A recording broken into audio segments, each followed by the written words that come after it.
Hello, everybody. It has been quite some time. I gotta say, the time skip was peak. It's been a while since I've made any videos, so as I announce my return back to YouTube, I wanted to do something very special. So I wanted to share with everybody my favorite game ever. They've made sequels. They've made what people consider arguably better games in every way imaginable. But every FromSoft game I play always just makes me want to play this one. This game means so much to me, so this is episode 1 of my walkthrough on how to get all the achievements. Have you ever struggled with this game? Do you want all the achievements but don't want to put in much effort? Well, my walkthrough is going to help you by helping you get all the items. There's 41 achievements in this game. This involves getting all the covenants, getting a odd assortment of weapons, and all the spells. When I say an odd assortment, it's not all weapons. It's not even all unique weapons. It's just a collection of weapons that the game deems important, but others were not as important, so they weren't part of the achievement. Alright, so let's get started. We're going to hit new game and dive right on in. Alright, this is the character creator screen. So you have to choose a very important name because this is what you go by. This is like who you are as a person. If you don't pick an important name, then you're gonna go hollow. You'll be forgotten forever. So yeah, I picked a good name. Then you gotta choose your sex. It doesn't matter. But if you want not lower wages, then I'd go with male. Class, this is what some people think is important. I'll go over all of them with you. Basically, it's just going to choose how you want to play the game. So warrior has a really good starting shield, a really good starting weapon, and really good stats if you don't want to do any magic at all. If you just want to get a stick and hit people with it the entire game, this is the class for you. Knight, it's kind of like warrior but worse. You're trading good weapons for okay weapons, and then you're trading okay armor for good armor. So this is like the best armor that you can start with. But as you play through this game, you'll realize that armor isn't as important as it seems. Then you got Wanderer.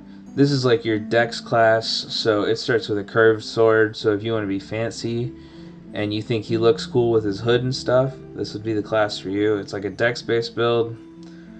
Then there's Thief. We are going to start with Thief during this walkthrough because I'm going to show you that if you choose Thief, the first boss in the game is really easy. So I'm going to display that. But Thief is also, just a high dexterity build. And then it also has a relatively, okay intelligence. So you can spec into magic pretty quickly off the bat with Thief. And it starts with the Master Key, which is the best gift in the game. Basically, it's the gift we're always going to be choosing. So with the Thief, basically you get 2 gifts. The Bandit is like your big chunky guy, your strength build. He's got high strength and high health. And he comes with an axe, which is like a really good strength weapon for the beginning. Then you got Hunter. His whole thing is he starts with a bow, and then he's got the second best starting stats behind the warrior when it comes to strength dex split.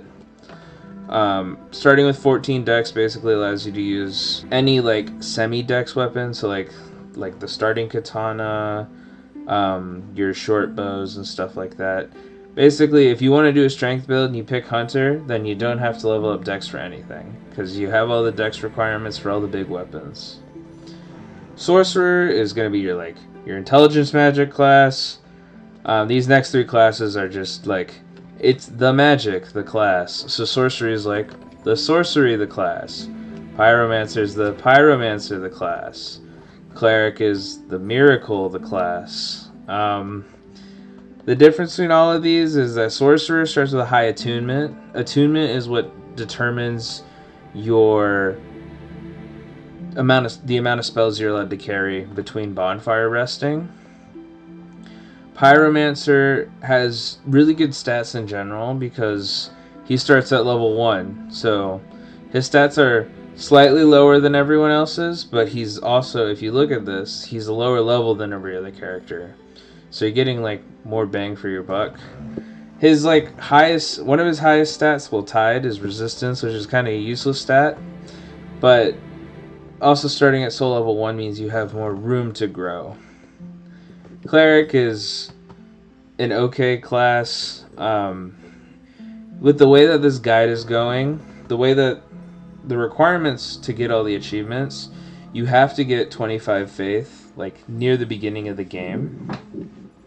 So Cleric is the one that gets you the closest there. But since eventually you need like all of the magic, Cleric's kind of the worst magic class to start with if you want to start with a magic class. Deprived is the special class. Every stat starts at 11, and you don't get any gear, you just get a bonk stick and a plank shield. Now, the bonk stick is actually a really, really good weapon. Probably one of the better starting weapons out of all the starting weapons for all the classes. Just because the bonk stick is a really good strength scaling weapon. So those are all the classes. We're going to start with Thief, so I can show you how to have a really easy first boss battle if you're not quite used to the mechanics of the game yet. And now that we pick Thief, let's talk about what the different stats do. So level obviously determines your level. Vitality, that's going to be your health.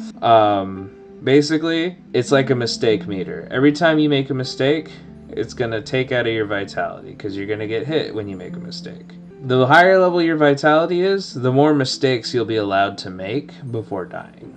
Attunement, that's going to determine your spell slots. So the Thief has 11 attunement, which means that the Thief has 1 spell. But if you look at the Sorcerer has 3 spells. He has the spell he starts with and then 2 empty ones. So that's all that attunement does, is just increase the amount of spells you can have. Endurance is my favorite stat.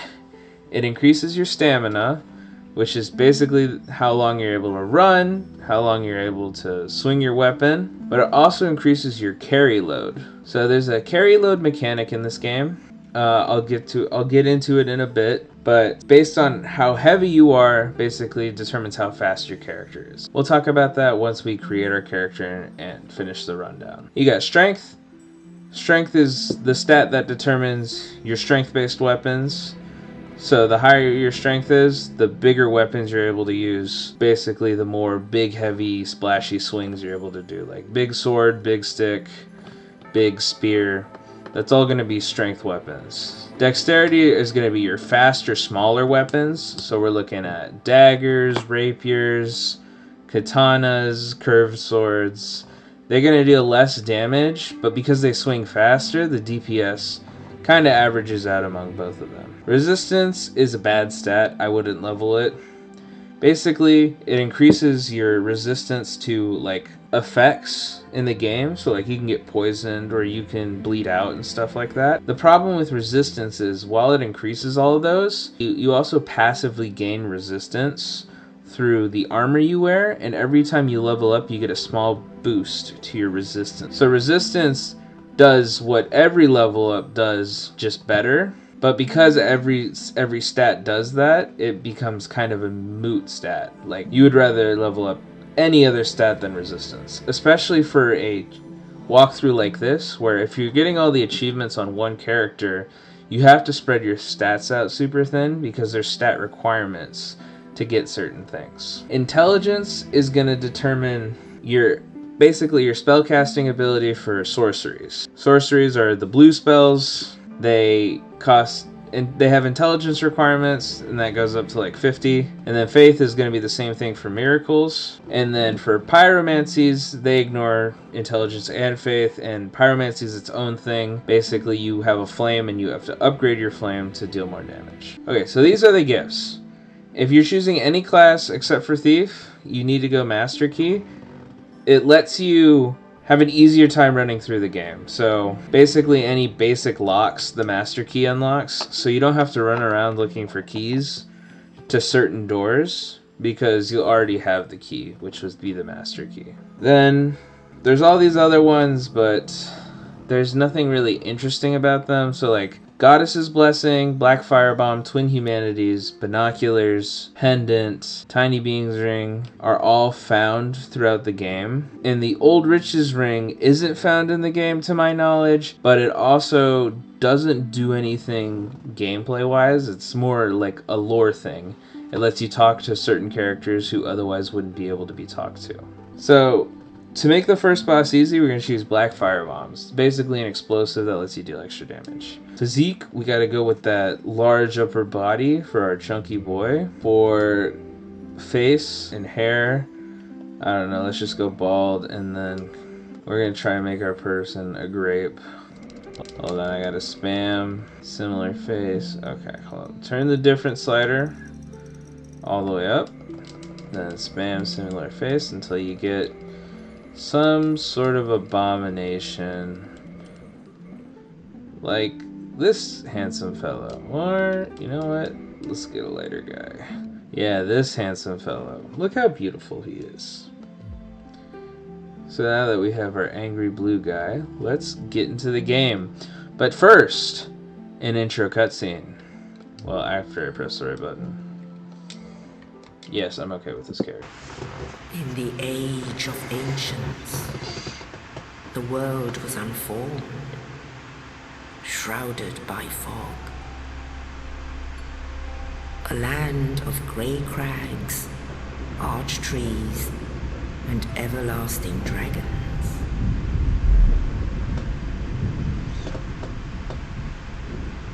But then there was fire. And with fire came disparity, heat and cold, life and death, and of course, light and dark.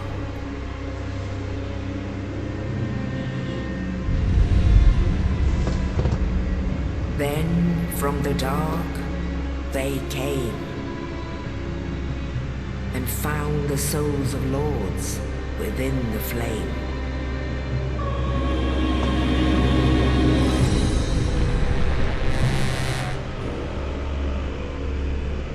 Nito, the first of the dead.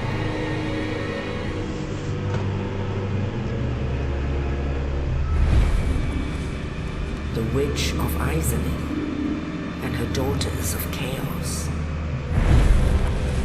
Gwyn, the Lord of Sunlight, and his faithful knights. And the furtive pygmy, so easily forgotten.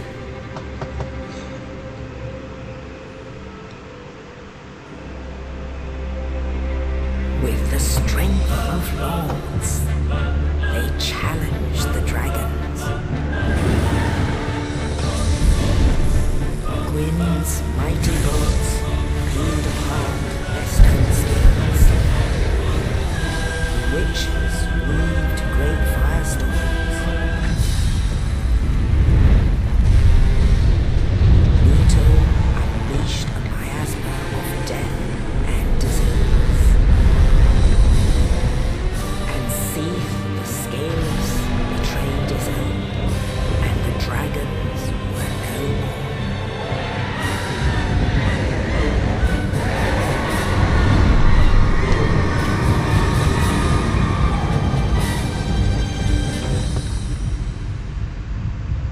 Thus began the Age of Fire.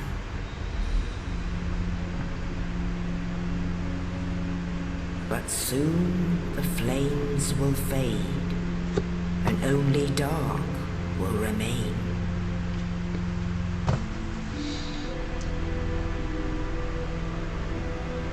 Even now, there are only embers. And man sees not light, but only endless nights. And amongst the living are seen carriers of the accursed dark side.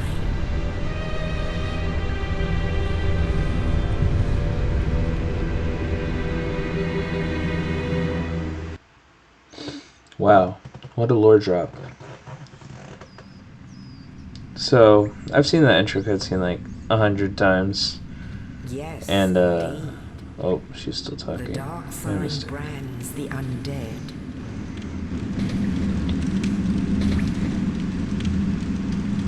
And in this land,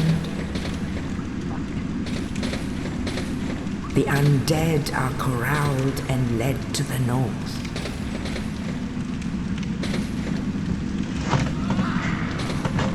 Where they are locked away to await the end of the world.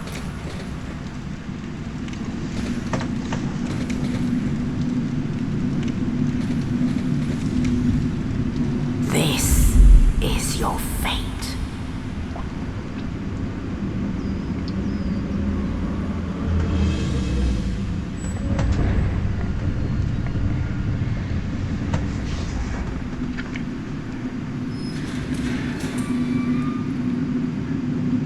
By Blueberry. Oh.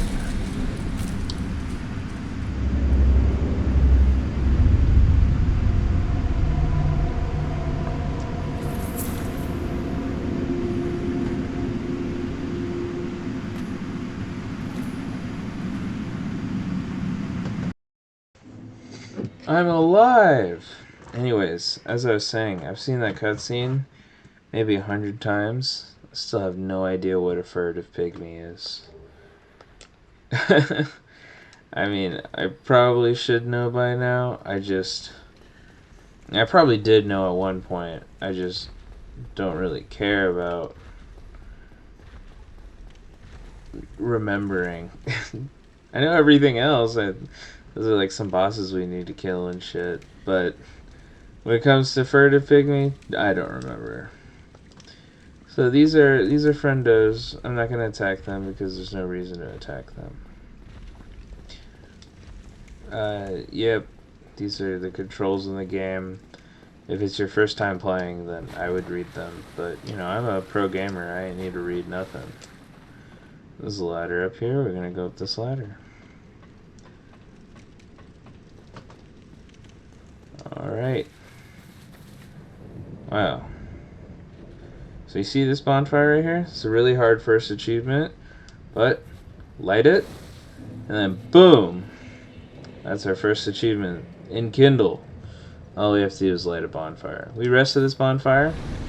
What this would do is, if we had lost any health, we'd regain it, and if we had killed any enemies, they would respawn. Later, we can level up at bonfires, and this is where we refill our health potions. Alright, so let's quickly go over some stats. I know this all seems overwhelming, but we're going to break it down piece by piece. Left side, those are your stats. I just went over them, so I'm not going to go over them again. Middle, HP, stamina. It doesn't really matter knowing the exact numbers. Just look at the bars on the screen. Equip load. Now this one is the only stat you really need to pay attention to the exact number of. This and one other stat. So equip load determines your roll. So my character, he's rolling pretty fast. That's because his equip load is under 25% of its maximum. As long as it's under 25%, you're fast rolling.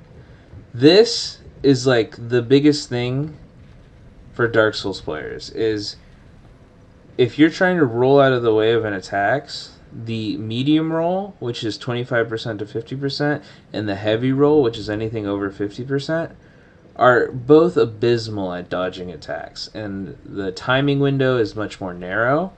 Fast roll, if you're not good at dodging like me, fast roll is your savior because it gives you the most frames where you're invincible.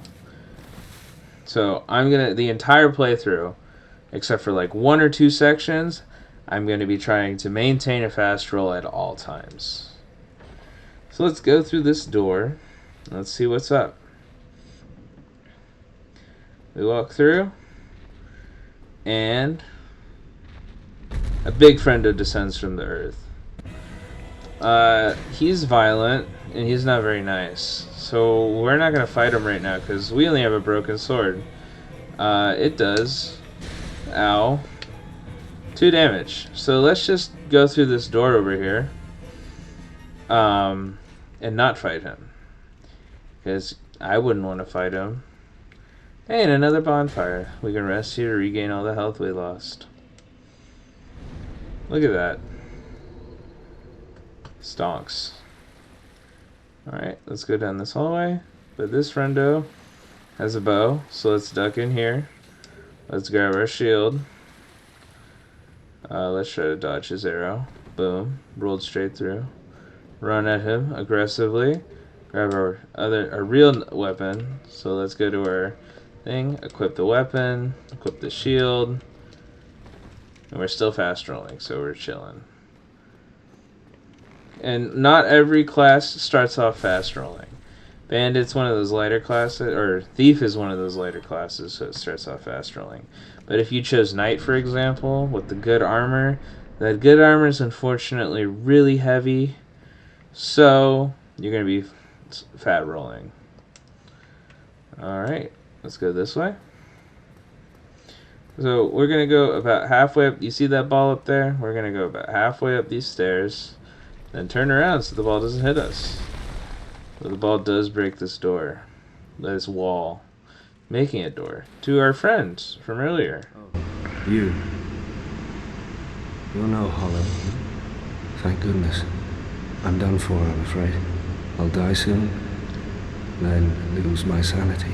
I wish to ask something of you. You and I, we're both undead. Hear me out, will you? Yes. I have failed in my mission, but perhaps you can keep the torch lit. There is an old saying in my family: thou who art undead art chosen, and thine exodus from the undead asylum maketh pilgrimage to the land of ancient lords. When thou ringeth the bell of awakening, the fate of the undead thou shalt know. Well, now you know, and I can die with hope in my heart. Oh, one more thing. Here, take this. An Estus flask. An undead favorite. Wow, Sunny D. Oh, and this. Wow, a key. Bid farewell. And thank you. Oh, I skipped the line. My bad. It's probably not that important. So his name is Oscar of Astora. He's dying.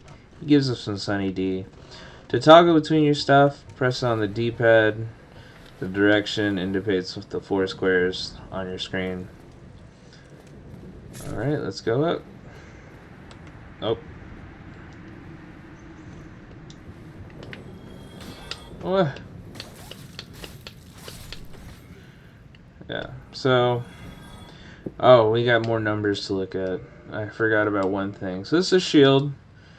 Most of these numbers don't matter, but the damage reduction percentage, basically whenever you block with the shield, depending on what kind of attack you get attacked with, that's the percentage of damage it blocks. So this is only a 78% physical blocking shield. So if I get hit by an enemy, I'm still going to take 22% of the physical damage they would have dealt. So with this class, you don't really want to block or get hit. It's a parry shield. Try to show off. I'll show off a parry in a second. We're just going to cut through these guys. These guys are kind of chump change, so there's not a whole lot you have to do. Just smack them a couple times. They go down. Archer guy is less friendly, but he's also slow. So if you sneak up behind an enemy, you can backstab him. Does like triple the damage, and they can't attack you, and you're invincible during that animation. So if you're in a crowd of enemies, it's a good idea to get a backstab in. Alright, so let's show off a parry. So you have block, then you also have the parry button, which is the trigger. So let's try to parry this guy. When you parry, you can riposte. Riposting does the most damage in the game pretty much. Does more damage than a backstab. Alright. So let's go through this fog wall. 90% of fog walls, there's usually a boss on the other side. And this one's no different. But first, let's talk about an achievement I completely forgot to mention, and it just completely escaped my mind. When Oscar gave us that Estus Flask, that's the second achievement in this game. So look at that. We only have 39 more to go because we lit a bonfire and we got our Sunny D. Alright, let's go. Oh. Hello, friends. So we jump down and we stab them. Get some good damage off of the start. Now let me show you why we chose Black Fire Bombs as our second gift. Because these things chew through his health. Look at that. 5 kill him at full health, and if you do the thingy, the thing by descending from the heavens,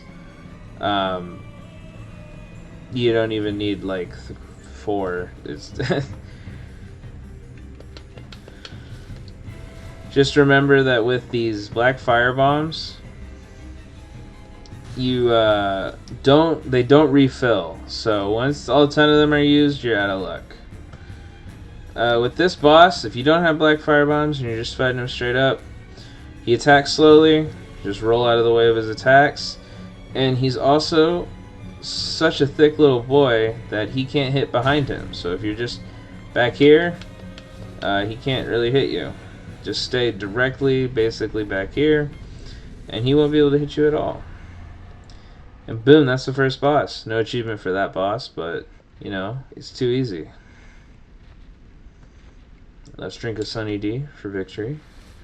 And then let's go through this door.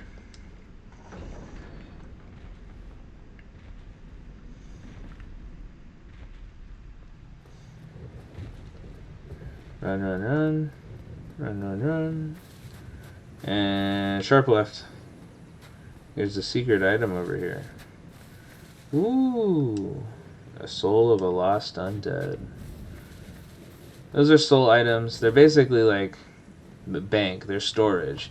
They're souls, but you consume them whenever you want. So you can hold on to them and you don't have any fear of losing them. Because when you die, you lose all your souls. Alright, let's just run off this cliff. Oh, cutscene time. Only in the ancient legends it is stated that one day an undead shall be chosen.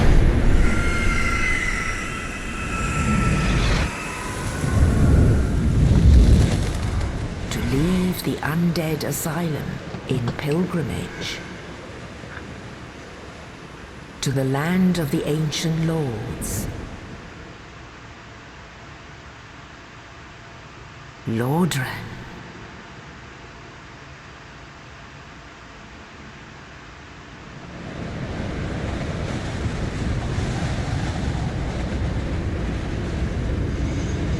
So, fun little tidbit about this game is we get thrown in here, and as you can see in these cutscenes, there is no tree in front of us. There is no tree right in front of us. Just clear blue skies. Anyways, there's a tree in front of us. Yeah, he was just hiding. Secrets. Okay, so now that we're out of the asylum, we get another achievement. We've reached Lordran. So, boom, 3 achievements down. But also, now that bonfires, we can level up using our souls. So there's really only 2 stat requirements for you to get every achievement in this game. You have to have at least 25 faith, because there's a covenant that requires you to have 25 faith, and you have to have at least 15 intelligence, because the spell teachers are elitists, and if you're not smart enough to talk to them, they just won't sell you stuff. So first, we're going to power level faith to 25. It's going to take a while, so buckle up. Alright, next thing we got for this episode, I'm going to show you some quick items we can scavenge, and then we'll wrap it up here, because we're in Firelink Shrine, so this is kind of like the base hub of the whole world. So there's an item here, Humanities. I'll explain them in a later episode, but they're really useful consumables. They act as full heals, but they also increase the number in the top left corner. That number is going to affect a couple different things, and I'll discuss them as they come up. So we got regular fire bombs. They're just weak black fire bombs. And then this NPC, don't attack him. He's a very friendly guy. I talk to him. Firelink. If not, I'd prefer to keep a distance. He wants to social distance, but we're gonna get even closer because we're wearing a mask. Hello there. I realize that I have requested that we retain our distance. But I also want you to know that it is not meant in ill will. Here, take this as a token of peace. No, go ahead. It's for you. He tries to bribe us with money, but we really need to talk to him. So we're gonna talk to him again. Oh, I know. How about this? I have to await my companions here anyway. So what if I were to teach you some miracles? Would that please you? Yes. Very well. Then first, a covenant with the gods. Alright, let's join this covenant. This is the first covenant. So, boom. Another achievement get. This one's Covenant Way of White. Now let me share my... This is basically the first covenant. Effectiveness will be determined by your efforts and your faith. The only important things about this covenant is the first time you talk to Petrus, he won't sell you miracles until you join his covenant. So you can't buy anything from him unless you join his covenant. But after you join his covenant, you can leave his covenant and he'll still sell you stuff, so it's not really a big deal. But these are some good starting miracles. Unfortunately, we're too broke to afford any of them. So we'll have to get them later. But we mostly did it to join our first covenant. A note is if you choose... Okay. Depend upon your faith. Another note is that if you choose the Knight class, you already start in the Way of White covenant. It's just like, off the bat, you already have a covenant. So we're going to go up here. We're going to collect this item. Another consumable. Now, we want to get the secret cache. So this, just hop down. And we didn't die. So let's go through here. And roll. And boom, look at all these treasure chests. This first one, Homeward Bones. They teleport you back to the last bonfire you used. So if you don't feel like using your legs, you can just use that. Talisman, that's helps us cast miracles, which is kind of important. Cracked Red Eye Orb, not as important. We also got a Morning Star, so if you want to do a strength build, the Morning Star is a really good starting weapon because it has bleed. Bleed's like the most busted effect in this game. But let's show a couple other items we can get. So let's slide, run. We want to constantly be running. All these enemies, way too strong for us right now.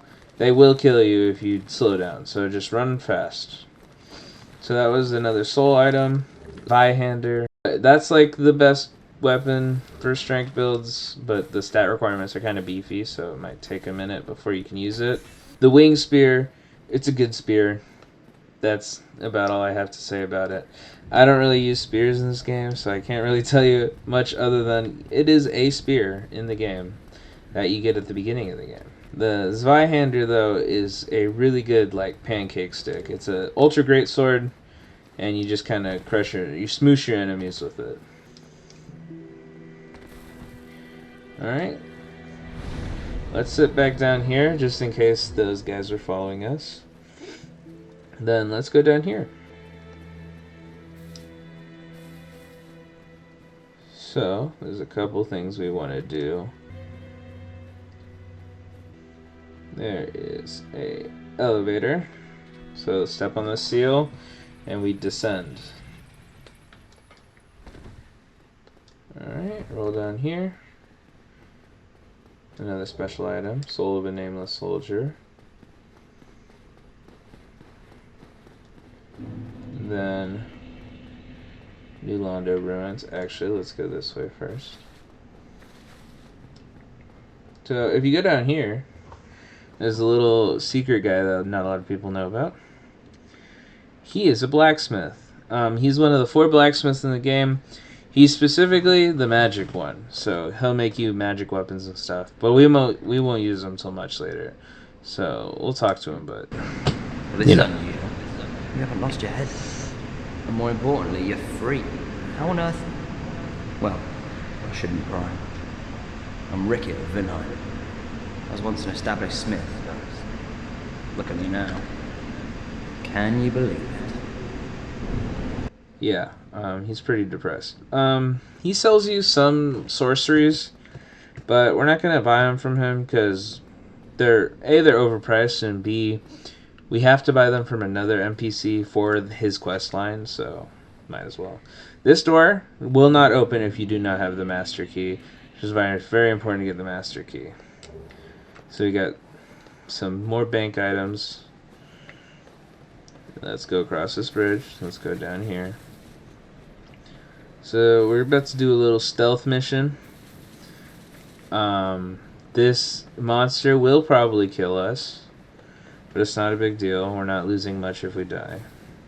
But we really need these 2 items. So one of the hardest achievement to get, besides the one where you get all the achievements, is to collect just a random assortment of weapons and shields and stuff. And these 2 bubbles right here, both of them are items we need for that achievement. And can you imagine what this thing will do once we grab those items? He's going to wake up and he's going to try and smoosh us. So let's see if we can get out of here unscathed. If we don't, not a big deal. That's 1. That's 2. Run, run, run. Oh my gosh. Oh my gosh. Run, run, run, run, run. We're going to run all the way back home and hopefully we don't die. He will give up eventually. I think he gives up already. It's just that first attack. He has a ton of different attacks he'll make as his first attack, and some of them are just going to kill you. I got lucky. He did like a small swipe, and I was just able to roll out of the way. But if you die, not a big deal. You'll just spawn back up top. You can call the elevator back again, take it again, because now we're going to go on a different suicide mission. So we're going to grab this item, S-Stock. It's basically a spear sword. It's a pokey sword, like a rapier. Transient Curse. This lets you fight ghosts, but, you know, ghosts aren't real. They can't hurt you. It's not like we're going to be scared of things that don't exist. So, anyways, hey, there's ghosts. So they're really strong, so we're not even going to bother fighting them. We're going to basically suicide run, walk across this very tight rope thing, grab this item, Firekeeper Soul. Really good. Oh my gosh. It's a really good item, and this is a late game area, so those ghosts will just swarm and kill you really quickly. But we got really lucky. We did not fall into the ocean and instant die, and we did not just get stun locked and stabbed to death. So we somehow survived. So, you know, we're still doing it deathless. Not that this is going to be a guide to teach you how to play this game deathless, because I can't beat this game deathless. So let's go back up top, since we lived, unfortunately. So we gotta take the long way around. So Firekeeper Souls, really good item. So it's a soul, so you can consume it like any other soul, but we're not going to consume it because it has a secondary effect that's even better. What it does is it upgrades our Sunny D, basically making it Super Sunny D. Now, every time we get a Firekeeper Soul, we can go to a Firekeeper. This is the one for Firelink. There's going to be various ones throughout the game. They'll be able to reinforce our flask. So, boom. Estus Flask +1. Anyways, so now that we got an Estus Flask +1, and we got these 2 unique items. They're like the first 2 unique items you can get. That's going to be the Astora Straight Sword and the Dragon Crest Shield. So the Astora Straight Sword is a physical magic sword. It's a pretty good sword. The only problem is that since it's a special sword, it upgrades a special way. And since it doesn't really start off that strong, when you upgrade it, it doesn't get much stronger. So it's kind of like one of those things where it's like, yes, it's a good weapon, but the other weapons that like are competing against it are just leagues better. Because when it comes to this game, usually if you have a weapon that splits the damage, it's not that good than just having a weapon that does one singular type of damage. Now the other item that we got, the Dragon Crest Shield, much greater. It's a relatively light shield, blocks 100% of physical damage, and has a crazy 85% fire damage block. So if you're being attacked by a fire enemy, you're going to block most of the damage. With the damage percentage reduction, it's not crazy to find something that's 100% physical block shield. There's tons of them. But when it comes to the magical effects like magic, fire, and lightning, finding high shields that are high at blocking those three are a lot tougher to find. So when you do find them, it's much more exciting. Now, I can't even wield this shield because you need 10 strength. But the way that this game works is technically you can two-hand weapons, even if you don't fit the strength requirement. So I can't hold the Asura Straight Sword, but when I click on it, I can hold it with both hands to use it effectively. So now, too heavy. I'm going to swing sluggishly and do no damage. Hold it with two hands. Now I'm swinging like crazy. Boom. I'm not going to use the Asura Straight Sword though. I'm going to stick with my little knife until a little bit later in the game. So that's going to do it for my first episode of this walkthrough. Next episode, we're going to go up there and get those bubbles and fight those friendos.